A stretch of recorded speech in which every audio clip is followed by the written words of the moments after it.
Yo, yo, yo, what's up, everybody? How you doing today? How you doing? Good to see y'all. Good to see y'all. We're chilling live here, another Disrupt Cola on a Thursday afternoon. Thursday afternoon, because we will disrupt your day whenever it is needed to bring you the goods. Right? We're live on Bantu Cola right now. I have a special guest with me, Mrs. Bree McCastle. I'm going to be introducing her shortly, but if you will, for a few minutes, go ahead and share this out with your friends and family. We're going to be talking about a few things with some funds that are available for small businesses in the area. And we want to break this news first to you. We want to come live. We're coming direct from the SBDC, direct from the studios of Bantu Cola.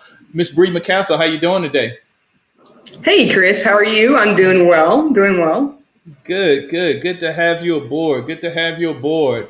It's been a long time coming, so we're excited about this. I know you've been on some of the other programs that we feature here, so it's good to bring you direct to Bantu Cola. So I hear you got some good news for us today to kind of talk about some funds that are available, became recently available, reopened again, and some new programs that are available at the federal level that'll be coming real soon. So I'm going to let you kind of break that ice and talk about what's coming up.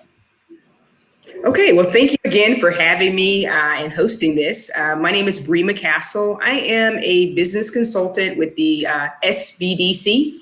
It's the Small Business Development Center. We're affiliated with the University of West Florida, and today Chris has invited me on to talk a little bit about some of the COVID-19 disaster relief programs. So as of March 11th, 2021, we do have signed into law the American Rescue Plan. And out of the American Rescue Plan, there is some federal dollars for small businesses in different industries. And I'm just going to kind of briefly talk about that a little bit. So some of you might have been aware that they had an economic injury disaster loan open and available to small businesses from last year. With the new law signed in, now they have added more additional funding to the EIDL, or the Economic Injury Disaster Loan Program. And that is available to you. Also, the Paycheck Protection Program. Now, that was deadline to end March 31st, but now it has been extended to May 31st. So you have a couple of extra months there. Now, the Paycheck Protection Program, how that works is it is federal dollars issued from the Treasury. What you would do is you would apply through your business loan, through your commercial lender. So if you were to bank with BBVA or Synovus or Navy Federal, they are actually hosting and have a portal online where you can apply. And the only thing you need to demonstrate is that you have a 25% loss in gross revenue sales. And the years that you would really be comparing is 2019 over 2020 and 2021. In any point or quarter where your business experienced a decline in sales, if you can show that, you're eligible to apply. Now, the interesting thing about the Paycheck Protection Program, it is a loan. So it's a 1% interest loan for a 5-year term. However, if you use the funding for the use of keeping employees on for your employee payroll expense or for business expenses, you can apply for forgiveness and get 100% forgiveness on that loan, and it becomes like a grant in a sense. So it's actually a really neat program. And also, though, with the 1% and 5-year term is so low, so extremely low, most commercial lenders wouldn't necessarily be able to offer you any terms like that. Some of the other programs out there, Chris, that are kind of new is the revitalization, is a restaurant revitalization program. Now, that is going to be a grant. And it's not open as of yet. It's due to open here perhaps this month or next month. I think they're just rolling out the portal. And you would actually be going online to apply.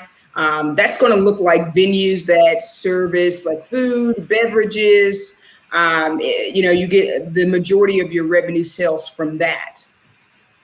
There's a little bit more information online, and If I may, I'm just going to share my screen here real quick and just kind of show you a little bit of that information as far as like what the application looks like and what type of questions that they're going to like request and want a little bit more information on. Okay, so if you Yeah, just try. yeah, do that. And then while she's getting ready to pull that up, if you've got questions about grants, programs for your small business, funds, loans, go ahead and drop those in the chat right now so we can go ahead and be prepared to answer any of your questions that pop up. And I see you pulling that up, Bree. I'm going to go ahead and pull that up for you. And there you are. And take it away, Miss Bree. Okay, so the Small Business Administration, they will be administrating the RRF grant, which is again the Restaurant Revitalization Grant. Again, that portal is not open, but what you want to do is keep a close eye on the COVID-19 relief options on the web portal. And I'm just going to take you over there really quick so you'll have an idea of what it looks like. So when you come onto the platform, again, these programs are set up to relieve businesses that have been impacted by COVID-19. So right now you can see that they have outlined the Protection Program, the COVID-19 EIDL or Economic Injury Disaster Loan, as well as the Shutter Venue Grant. Now these are available now, so you can actually go ahead and apply to receive funding. Now with the Shutter Venue Grant, this is actually going to apply to like museums, music venues. It's going to really be a venue where you get a lot of your revenue from individuals coming into the business, which most of those businesses have been impacted by COVID in a manner of speaking where they haven't been open to the public, so they haven't been generating their historical revenue. So that program is actually open currently. They have been having a few issues technically with the online portal, but there are a couple of things that you can do just to be proactive while you're waiting for them to get that back online. So some of the requirements for the Shutter Venue Operators Grant is one, you're going to have been operational on February 29th, 2020. So you want to have been operational as of last year in February. Secondly, basically, you want to be able to demonstrate that loss or reduction in earnings, in earned revenue. And basically, you can do that in the first quarter, your second quarter, your third quarter, or even the fourth quarter of 2020. And really, you would be comparing that over 2019. Mm-hmm. Now, they do have some restrictions with these grant programs. Like most of the grant programs, they want to ensure that the funding is going to the right businesses that have been hurt. And then that qualify for that program. They're looking to actually really connect with the small businesses. And the federal government defines a small business as having 500 or less employees, and you're not generating more than 10 million in revenue sales. So a lot of businesses in the Panhandle area will probably meet those requirements, and will be able to apply. So this is all set up on the Small Business Administration website. They have done a nice little job of putting out some general requirements, ownership restrictions, some of the ownership restrictions, which will probably not be applicable for most, but basically they're just trying to make sure that you don't have multiple venues set up in multiple countries, multiple venues set up in 10 states or more. So those are some of the things that they're looking at because they want to restrict this funding to the smaller businesses, right? Some of the other things that they have in here, which will be a point of interest, is like anything that's kind of related to live performances that might be of a sexual nature, you would be prohibited from applying to this grant program. So that's just something to kind of be aware of. Other things that are just like some general requirements, they've done a nice little job laying that out. And really, part of what I do here with the Small Business Development Center, I do like one-on-one consulting. So I have my contact number there shared and also my email. So if you're ever looking for just a one-on-one, it's like, does this program make sense for me?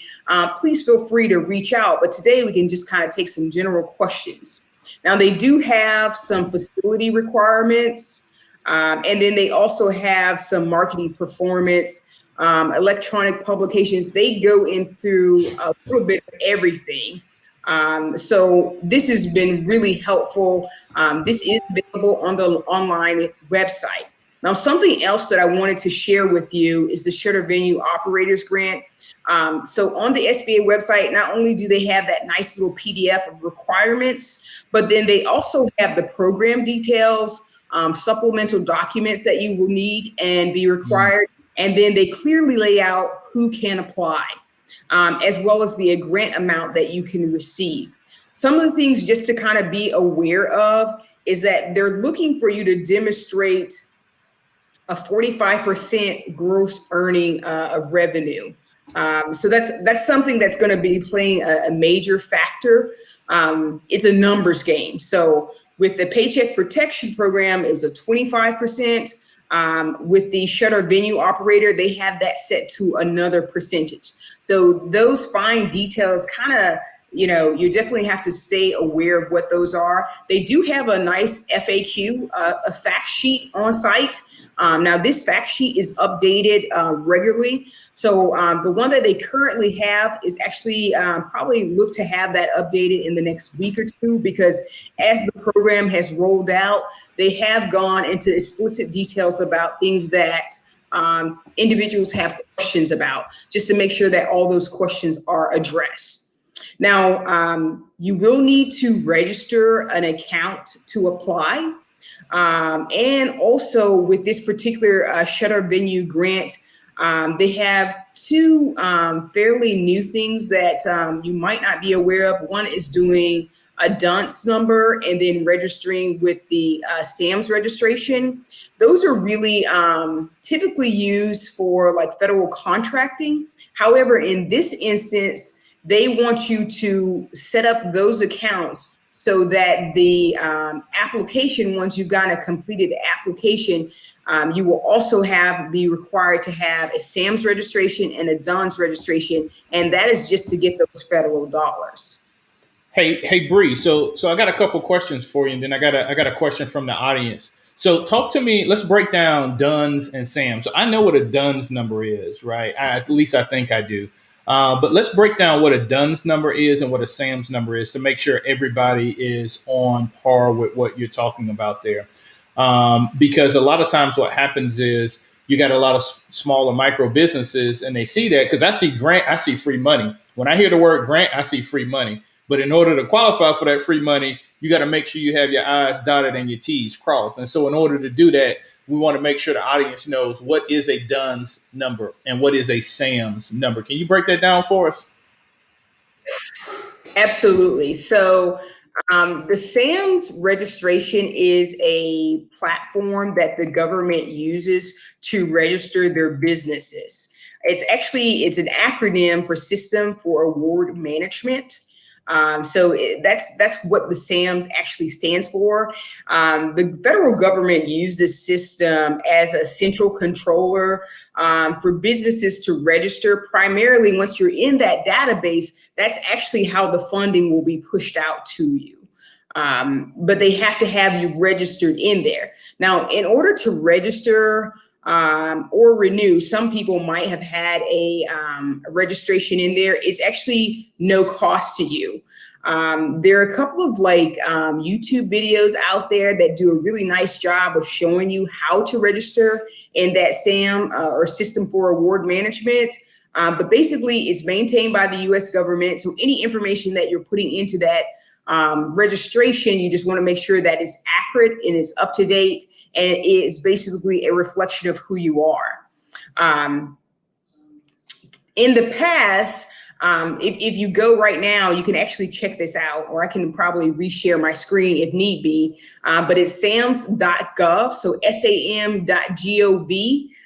It is maintained by the government, and basically you would want to set up a user account and register your entity. And basically, when they say register your entity, you would be registering your business. So you would be inputting information regarding the name of your business, where you're located at, your EIN number, which is the same number or your identification that you use for all or any other federal programming or paying the IRS. So it's that same registration number that you use already when you file your taxes. That is basically what you would be inputting, but then you would also have your information as the business owner attached to that.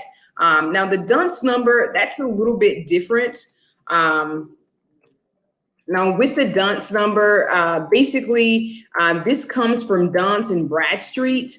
It is actually a data universal numbering system, and it's just abbreviated as DUNS. But basically how it's set up is that it assigns a unique numeric number to you as an identifier. So basically, many bankers or lenders are kind of familiar with this because it's how you would do a business credit reporting. So basically when you sign up for that DUNS number, it kind of puts you into a system or a universal system that you can refer to. A lot of times it will also kind of account for information regarding your business, like who you are, where you're located, also affiliating you with a particular industry.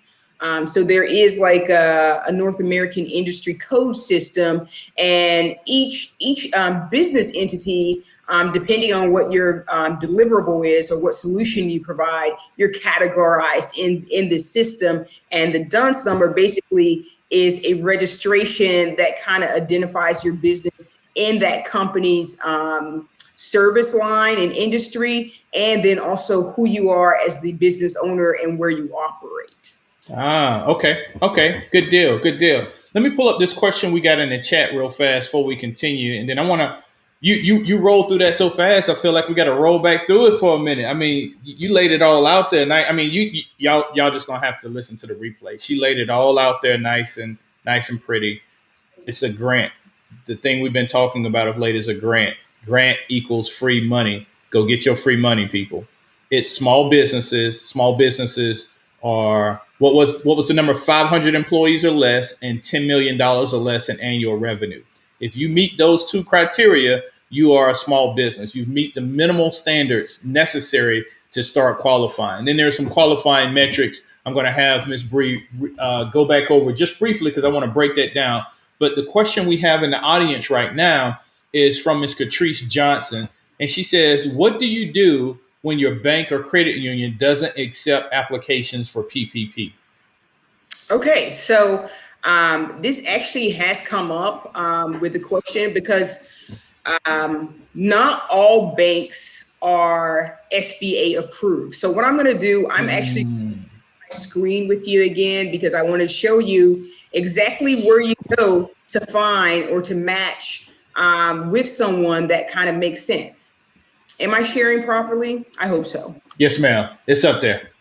Okay, perfect. So if you're looking to apply for the Paycheck Protection Program and your credit union or your bank that you're affiliated for your business is not an SBA approved bank, what you can do is you can go to the SBA.gov website /funding programs. And what you're really going to be looking for, they've created this great tool where you can go in and get matched with a lender.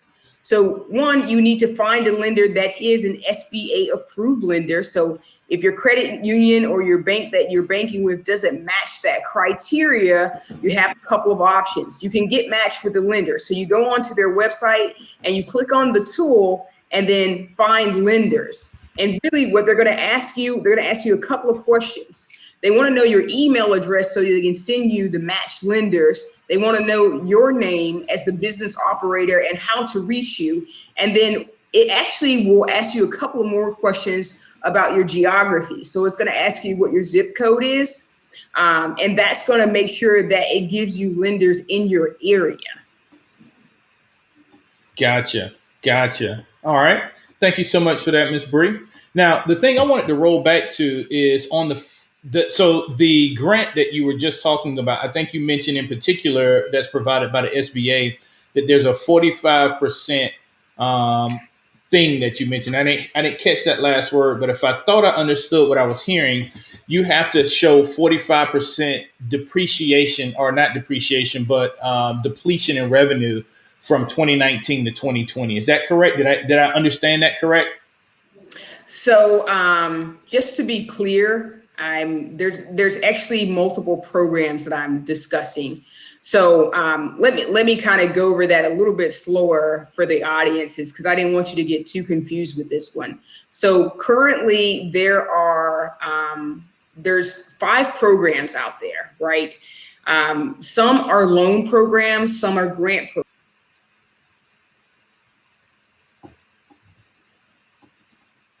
The SVOG, right? Now the SVOG, basically what that is, that's going to be a shuttered venue grant. That is in relationship to a business that may have a museum or a venue where they actually have ticket sales and they've been closed. It's basically going to fall in the category of museums, performing arts. What the 45% portion is that eligible applicants may qualify for grants equal to 45% of their gross earned revenues. So if say for instance you've operated a venue historically in the past, and say for instance you were bringing in $100,000 each year, then of that $100,000, you would be qualified applicants, of course, would be qualified to get about 45% of that gross earned revenue. So that would be roughly $45,000. Gotcha. Okay, that makes sense. Yeah, they base that number about your historical gross earned revenue. Okay, and then they will do that up to the max amount of 10 million. Okay. So that's actually a significant amount of money, especially if you've had a very successful business. And then as a result of the closures and safety precautions of COVID-19, you weren't able to be open and operational. So that's one particular program, and that is called the SVOG.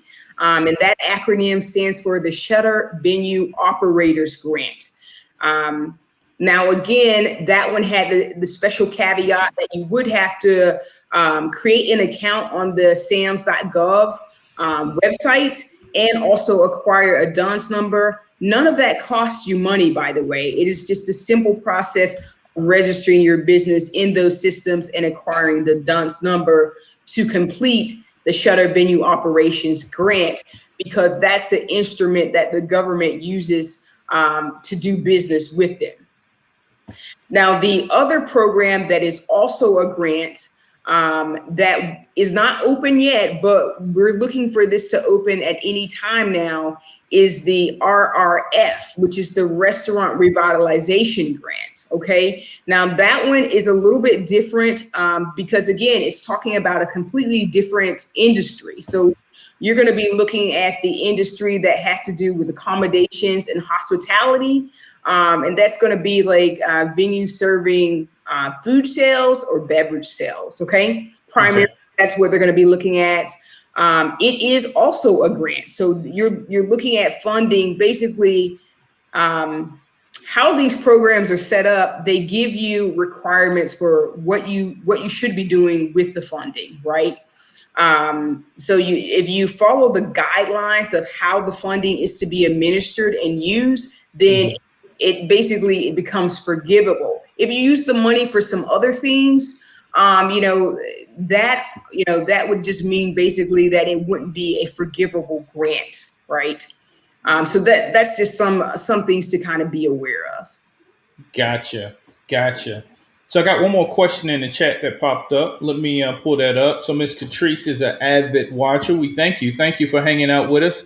And Miss Catrice asks, how do you qualify if you are a sole proprietor and work as a contractor or a non-LLC or non-company? So I think I remember when you were talking, you had to be in business by a certain date in 2019 or 2020. And so I'm assuming if you're a sole proprietor or something other than an LLC that's on record at the state per se, how would you document that, and how do you qualify? Now, I just want to clarify, because there's 5 different programs that we've talked about this evening. Is she referring to PPP, the original question that she had in the chat? Oh, good question. Ms. Catrice, can you respond to that? Can you respond to that? And while we're waiting on her to respond, how will that work? So, for instance, if we talked about PPP, is it what are the requirements there? And she says yes in the chat, by the way. Okay, cool. So basically with the PPP, again, I just want to refer everyone back to the to the SBA website, sba.gov. That's where you're going to find the information for the PPP. The neat thing about the PPP, one, they put an extension on that. So it's not going to deadline March 31st as previously scheduled to. You have until May 31st. The first things first, you have to find a lender to work with. So basically matching up with an approved SBA lender is going to be really important. Some of the approved SBA lenders in our area, that if you establish a deposit business banking relationship with them, that's going to be Synovus, that's going to be Navy Federal, BBVA, Regions, and then also Community Bank. So those are the ones right offhand that I know are SBA approved lenders. So you could go in and just establish a banking, a deposit account with them and then apply with them. That could be a workaround for you. Because typically a lot of the bankers, they're assisting the individuals that have accounts with them first. Second of all, they have actually, they have the first draw of PPP that you can apply for, and also a second draw of PPP out there. So along the way, this particular program, they've made a lot of adjustments. And if you are a sole proprietor, they actually are going to refer to your Schedule C. Right. So when you do your 1040, your Schedule C is going to have your expenses incurred and revenue from that business. Again, what you're looking to do is demonstrate a 25% reduction in your revenue income. So compared to your 2019 year of operation, if any time during 2020 or 2021 in any of those 8 quarters, obviously, two of those quarters we haven't even gotten to yet, but any of those 8 quarters, if you can show that you had a reduction or a loss in revenue sales, that's really all they're looking for you to demonstrate that. The application process itself, if you like, I can actually pull up the app and share it with you. Again, you're going to be putting these in on a portal. So online typically is how you're going to be submitting it. They're not allowing you to submit with a paper application, but I do have one of the paper applications, and I usually refer to this because in the fine print of that paper application, they have a lot of information packed into there. So if you give me 1 second, I'll actually pull that up so the viewers can actually see some of the things that you'll actually need to, to have as a LLC, single member LLC, or sole proprietor. Awesome. Thank you so much, Bree. Yeah, so just give me a quick second here. I didn't have this one set up. Oh, good. So while Bree's pulling that up, go ahead and drop your questions in the chat. Go ahead and wave, give a high five. Also, don't forget to go to bantucola.com at bantucola and go ahead and like, subscribe, follow. We're going to do these disrupt colas all the time because that is the purpose. We want to disrupt. We want to provide new values. We want to grow and practice group economics well. And one of the ways we do that is by having the facts, dotting our I's, crossing our T's. And with help from people like Ms. Bree McCastle from the SBDC, we will level up our game to the next level.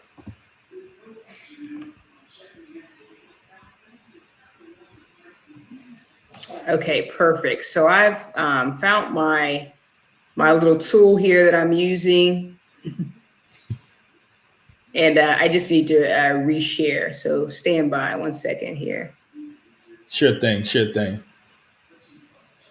All right, yeah. Pop your questions in the chat. I see a few of y'all out there. Don't forget to share this out. Share this out. If you are in We Support Gulf Coast, what's up? We support. We see you. I see you out there.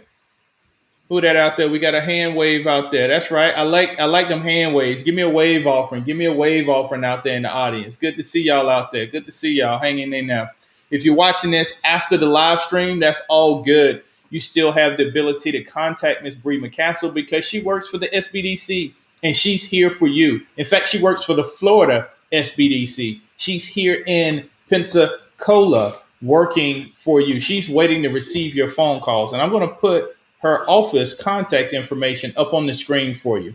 So you can reach Miss Bree McCastle at 850-474-2575. And that's at the SBDC. And that information is out there. Also, let me get you her email address.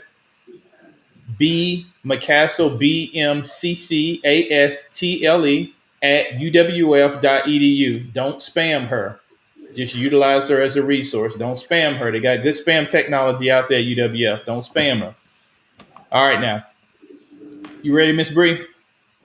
1 second, sorry. All right, I'm going to keep talking. So while we're out here, let's talk about these new businesses that are coming up. And I want to give a shout out to a couple new businesses that I have recently discovered in the area. So, shout out to Black Extensions, a new hair care company. They provide all types of hair products. You can find them, Black Extensions, out on the web. Shout out to Navarre Cigars. Navarre Cigars will have their grand opening coming up April 30th. April 30th. That is a Black owned cigar shop in Navarre. Exclusive Ones by Birdie is also a salon service down towards Fort Walton Beach. Life Change Cuts is another one. I think I've seen that logo before, but it wasn't until recently that I realized we don't have Life Change Cuts in the directory. So Life Change Cuts, that's in Pensacola. Progressive Beauty Organic Hair is another salon and spa down in Fort Walton Beach, focusing on organic products for your beautiful natural hair. And then, of course, last but not least, we have the Gulf Coast Culture Fest, which is coming up in May 22nd. And it's an art and culture entertainment fest. And not only that, the last one I want to mention for right now, at least, is going to be the PowerLink Expo. That's actually going to be May 11th and 12th. You can find out more information, getting your business exposed to other businesses, networking, great speakers, thepowerlinkexpo.com.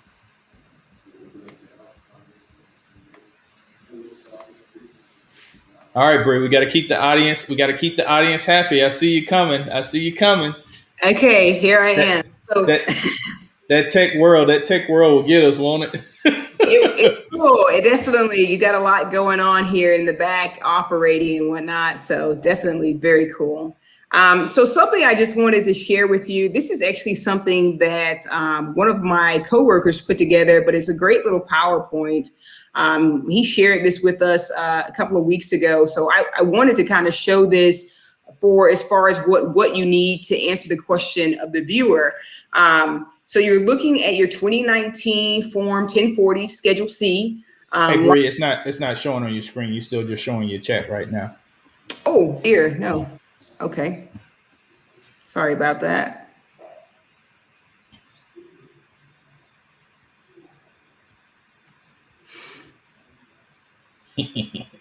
all the tech craziness, right? Yeah, I apologize. No, you're good. You're good. You do your thing. We need you to have that knowledge on that side.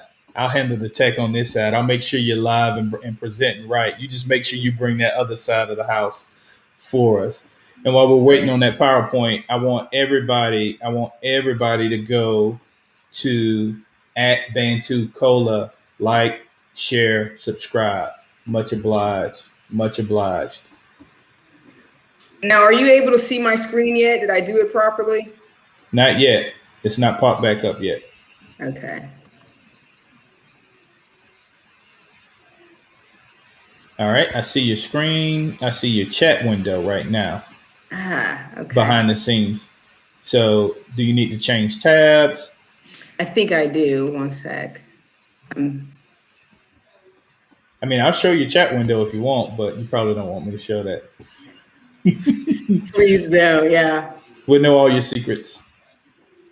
So because I just can't get this to come on, I'm just going to verbally tell you what it is. All right. So to answer the question, basically for that sole proprietor or individual LLC, basically you're going to need that 2019 tax return. So hopefully you file your 2019 tax return by now. The 1040 Schedule C, you're going to be looking at your line 31 to show your net profit amount. And basically, that net profit amount basically is what they're going to use to determine the max amount that you'll be eligible for as far as the PPP, that one particular program, not the other programs that are currently being available. So you take that, your line 31, take that net profit, and you want to divide that by 100, or excuse, if say for instance it is 100, you divide that by 12.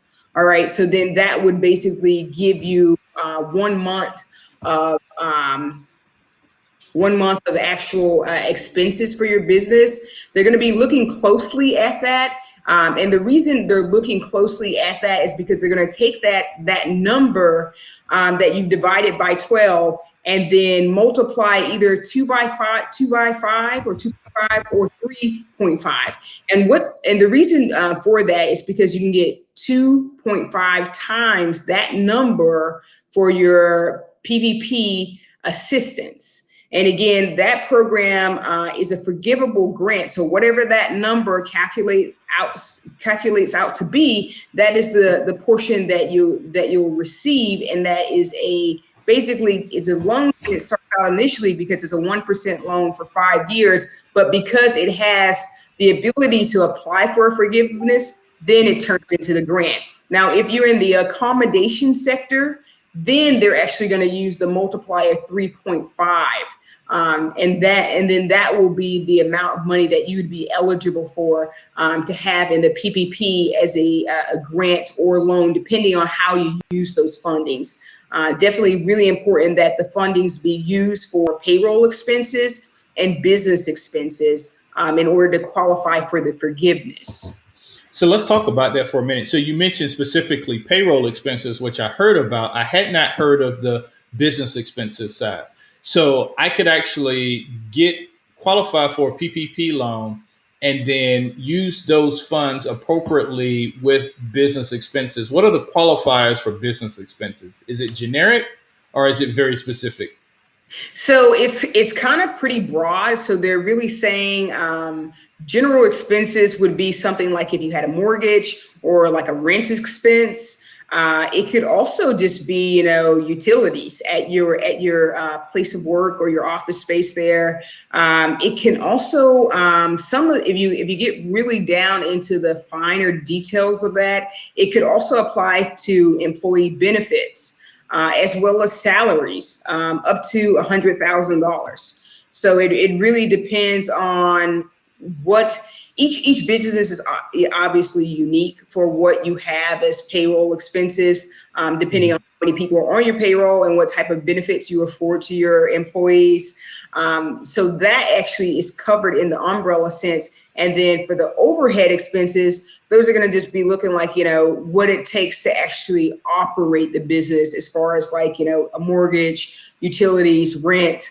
It could even, in some cases, if you use the money to just basically keep the business operational, where they're really, with that language, what they're really trying to exclude that you do is use that money for working capital, which is to expand your business. Gotcha. So that's about the only thing you can't do, but anything related to maintain, you're good with.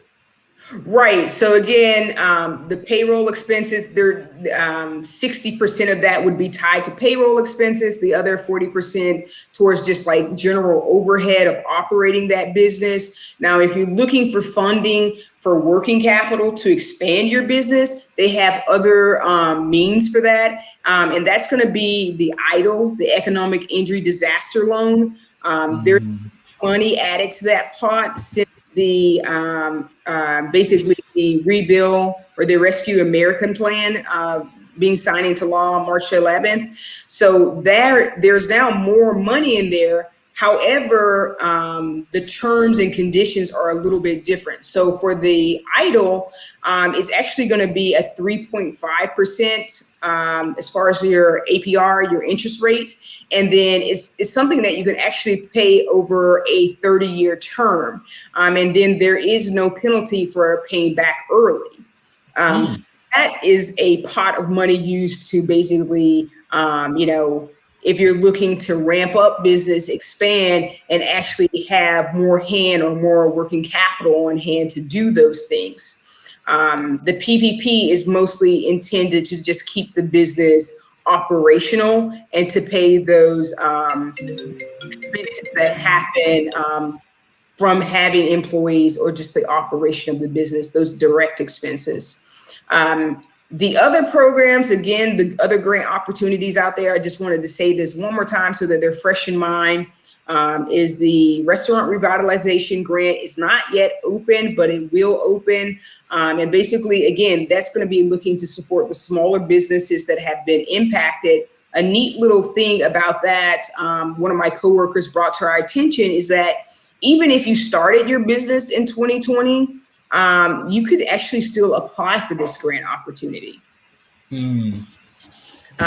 The other grant has more to do with the shutter venue operators, the museums, the art facilities, those types of venues that may have ticketed sales. That grant is open. It opened as of April the 8th. It is having a bit of a glitch, but that particular program, you could go ahead and be ready for that when they resolve the glitch online for the portal by go ahead and registering for your SAMS registration and acquiring your DUNS number. Even though the program, it will be an online or portal application, you can go ahead and set those things into motion prior to completing the application itself. And then finally, the other programs out there, which did I mention them all? EIDL, PPP, the revitalization, and the shutter grant. Yeah, I believe I did. I did mention them all. But yeah, those are the 4 different things going on right now. And like I said, each one have their own use for the money. So what's required is basically varies. So just keep that in mind. The PPP, you're showing a reduction in sales, whereas those other venues, they're actually asking you to demonstrate other things. They vary, and really just if they're applicable and your business falls in that industry, I would definitely try to do some due diligence, fall into basically read up on it, or contact the Small Business Development Center. Like, we're exactly a perfect fit for this because our services are no cost. So you can come in, have a one-on-one discussion with a certified business consultant, and then they kind of help facilitate the process to make sure you have all the paperwork required, and that you'll get a positive outcome from your efforts. Bet. So if y'all didn't hear that, I want y'all to hear that. Ms. Bree said the SBDC provides their services to you as a Floridian, as a citizen, free of charge, to help you build your business from micro business to small business to scale up, right? So you need to reach out to Miss Bree McCastle. Let me get her contact info back on the screen for you, so you'll see where she works at. Miss Bree McCastle, you want to reach her at the SBDC. The contact number is 850-474-2575. You also see her email address. You can get that back on the replay. Just hit pause. I want to keep it going. And then also, the SBDC website at UWF, sbdc.uwf.edu. Ms. Bree McCastle, is there anything else you want to share with us before we end today in this session of Disrupt Cola? Two things, Chris. So one, please go out and like our Facebook page. Our Facebook page, we actually put a lot of this information out there for small businesses to have a resource. So if you like our page, whenever these programs develop or there's new updates, we always push that out. Again, if you're looking for just some one-on-one assistance, give me a call or request consulting through our online website. You could actually just submit a quick little survey question. It asks you who you are, how you like to be contacted, and what exactly it is that you're looking for assistance with. We have like a staffing group here at the UWF of 20 different consultants. So there's quite a few of us to assist with that. Or give me a call directly. And if you have just like, a question, I'll do what I can. But the great thing about our program is a no cost service to any Floridian, definitely. All right. Bree McCastle, thank you so much for hanging out with us. We're going to call it a day, and we'll follow back up with y'all in another session of Disrupt Cola. We'll bring Miss Bree back for more data, more info, more grants, more loans, more all the things, and more precision, because the more precise we are, the better we are to build our business, to grow and scale. There's resources out there. Let's tap those resources. We have contacts in right places. Let's reach out to those contacts. That's what they're there for. All right. Without further ado, we'll call it one. Peace.